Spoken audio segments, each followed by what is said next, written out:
Okay guys, Paperman is done. Today is day 4. I'm showing you it from inside the game this time. So obviously here's the first jump scare, just over here. There's actually around 90, which may be a bit too much, but realistically you won't encounter all of them because they're spread throughout the map. And yeah, so this is what the completed game will be looking like. Sorry about the noise, but yeah, let me know if I should publish this. I'm going to show you the second place as well. But yeah, I had some fun making this. Quite impressive how it went. Good little fun game that you can play with your friends.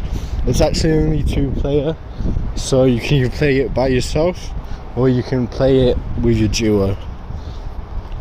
Make sure to like and save and comment, and when I publish it I will reply to you with the creative code so you can go play this yourself.